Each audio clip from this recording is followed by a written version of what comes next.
আসসালামু আলাইকুম। হ্যালো ভাই ব্রাদার। কি অবস্থা সকলে কেমন আছো? আশা করি সবাই ভালো আছো। সো আমরা আছি টাঙ্গাইল সিটি মার্কেটের নিচে। এখন যাবো হলো আমরা কাচ্চি খেতে। সো বান্ধবী সারা মাস কষ্ট করে টিউশনি করে টাকা জমাইছে। সেই টাকার আমরা মারতে যাবো। ঠিক আছে?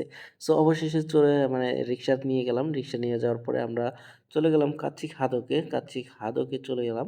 অবশেষে কাচ্চি খাদকে চলে আসলাম। আসার পরে আমরা নিচতলায় দেখলাম সম্পূর্ণ বুক। তার কারণে চলে আসলাম উপরতলায়।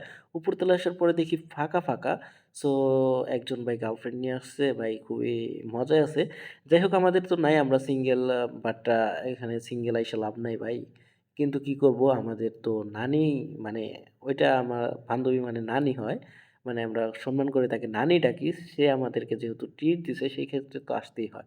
ঠিক আছে? তারপরে আসার পরে মেনুটা দেখে আমরা অর্ডারটা করে দিলাম। অর্ডারটা কনফার্ম করার পরে আমরা এখানে বসে একটু গল্প করলাম এবং কি তাদের ভঙ্গিমা দেখলাম। তারা গার্লফ্রেন্ড নিয়ে আসতেছে, অনেকে আসতেছে। বাট আমরা সিঙ্গেল এসে ভাই মজা নাই। ভাই একটা গার্লফ্রেন্ড থাকলে তাও নিয়ে আসতে পারতাম। ঠিক আছে? সবটি সিঙ্গেল।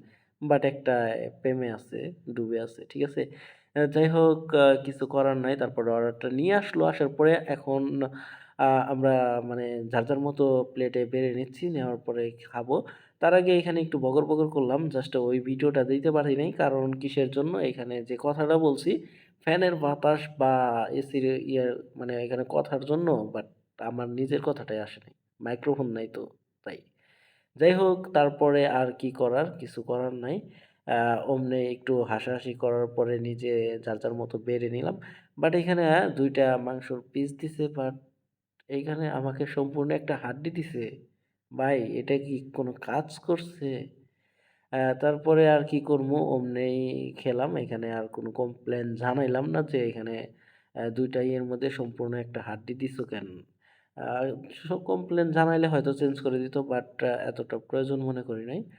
যাই হোক তারপরে আমরা একটু খাওয়া-দাওয়া করলাম। খুবই আর হ্যাঁ, নানি তোমাকে স্পেশালি থ্যাংকস আমাদের ট্রিটটা দেওয়ার জন্য। আর তোমাকে অবশ্যই ধন্যবাদ। আর কি বলবো ভাই? আর কিছু বলার নাই। তোরে আর কি বলবো? যাই হোক আ সো খাওয়াটা কমপ্লিট করলাম। খুবই ভালো লাগলো। খাওয়া কমপ্লিট করার পরে এখানে দেখি ৩ টা মরিচ বাইচা আছে। ভাই এই মরিচ ৩ টা কি রাইখা যাওয়া উচিত? না, টাকা দিয়ে কিনছি যেহেতু সেক্ষেত্রে অপচয় করা শয়তানের লক্ষণ। ঠিক আছে? অপচয় করা যাবে না ভাই। ওরা তো ফেলে দিবে। তার কারণে আমি জাস্ট মরিচ ৩ টা নিয়া ব্যাগের মধ্যে রাইখা দিলাম। কারণ ভিটামিন আছে প্রচুর। যাই হোক অবশেষে খাওয়া-দাওয়া শেষ করে এখানে সেলফি-টেলফি ওটা শেষ করে আমরা এখন চলে যাবো।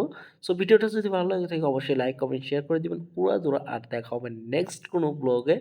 এতক্ষণ আপনারা ভালো থাকবেন, সুস্থ থাকবেন। আল্লাহ হাফেজ। টাটা। Bye, by.